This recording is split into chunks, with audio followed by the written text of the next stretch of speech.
പുതിയ വീഡിയോയിലേക്ക് എല്ലാവർക്കും സ്വാഗതം ഒരിക്കൽ കൂടി. ഞാനിന്ന് പറയാൻ പോകുന്നത് നമ്മുടെ നൈബർ രാജ്യമായ പാകിസ്ഥാൻ്റെ ഒരു എക്സ്പോർട്ടിംഗ് ബിസിനസ്സിനെ പറ്റിയാണ്. പാകിസ്ഥാൻ്റെ എക്സ്പോർട്ടിംഗ് എന്ന് പറയുമ്പോൾ പാകിസ്ഥാൻ എന്ന് പറയുന്ന ഒരു രാജ്യം നമ്മുടെ ഒപ്പം രണ്ടുപേരും രണ്ടായി പിരിഞ്ഞു. അവരൊരു മുസ്ലിം രാഷ്ട്രമായി വന്നു. നമ്മൾ ഹിന്ദു അത് എല്ലാം കൂടിയുള്ള മിക്സഡ് ഓഫ് രാഷ്ട്രം എന്തോ ആവട്ടെ.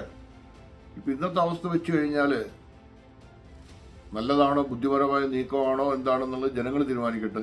നിങ്ങൾ നിങ്ങളുടെ കമൻറ്റിലോ മറ്റുള്ളോ നമ്മളെ അറിയിക്കുക. Pakistan is going to sell 2.25 lakh കഴുതകളെ ചൈനയ്ക്ക് വിൽക്കുന്നു. അതിലൂടെ $X മില്യൺ അവരുണ്ടാക്കുന്നു.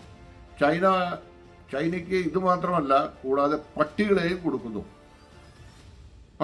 കൂട്ടത്തോടെ നടക്കുന്ന പട്ടികളെയും ചൈനയ്ക്ക് അവർ കയറ്റി അയക്കുന്നു.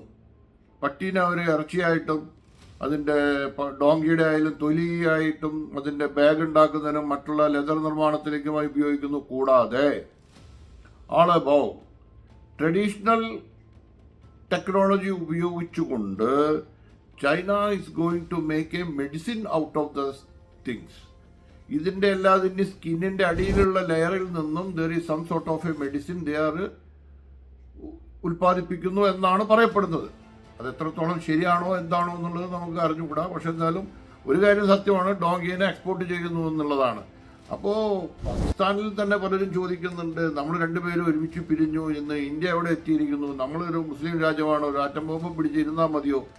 ഒരു ഡെവലപ്മെൻറ്റും ഇല്ല. ചൈനയ്ക്കുണ്ട് made in China, why you not make in China made in Pakistan? ഇവർ മതത്തിൻ്റെയും മറ്റുള്ള കാര്യങ്ങളും പറഞ്ഞ് രാഷ്ട്രം താഴോട്ട് പോയിക്കൊണ്ടിരിക്കുന്നു. കഴുതയെ വിൽക്കുക എന്ന് പറഞ്ഞപ്പോൾ ഒരു കണക്കിന് നല്ല കാര്യം തന്നെയാണ്. അവർക്ക് ഇവിടെ 1.2 ബില്യൺ കൊണ്ട് കഴുതകളുണ്ടെന്നാണ് പറയുന്നത്. നമുക്ക് അറിഞ്ഞുകൂടാ.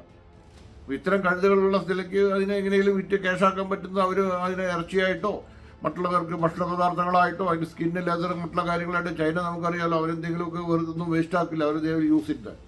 അതുപോലെ തന്നെ ഈ ഡോഗ് ഇത്രയും നിലയ്ക്ക് വിലയുണ്ടോ എനിക്ക് അതിനെ പറ്റി അറിഞ്ഞുകൂടാ. ഞാനതിനെ പഠിച്ചിട്ടില്ല. പക്ഷേ ഇത്തരം ഉണ്ടെങ്കിൽ ഈ കേരളത്തിൽ പ്രശ്നങ്ങളും കാര്യങ്ങളും ഉണ്ടായി നടക്കുന്നു. ഇത്രയധികം ഡോഗുകൾ വെറുതെ നടക്കുന്നു. ഇവിടെ എന്നും തല്ലും വഴക്ക്, ഒരു ഭാഗം ഡോഗിനെ സേവ് ചെയ്യാൻ നടക്കുന്നു, ഒരു ഭാഗം ഡോഗിനെ കൊല്ലാൻ നടക്കുന്നു. എന്തിനായി പ്രശ്നങ്ങൾ ഉണ്ടാക്കുന്നത്? $10 കിട്ടുന്ന കാര്യമാണെങ്കിൽ അതിനെപ്പറ്റി തിങ്ക് ചെയ്യുന്നതിൽ തെറ്റില്ല എന്ന് എനിക്ക് തോന്നുന്നു. പക്ഷേ എൻ്റെ ഇത് പറഞ്ഞതുകൊണ്ട് നാളെ മനുഷ്യാവകാശമൊന്നും എൻ്റെ നെഞ്ചത്ത് കയറണ്ട. നിങ്ങളുടെ അഭിപ്രായം എന്നെ അറിയിക്കുക please. If you can put the comment, it's really appreciable. All the best. Bharat Mata ki jai.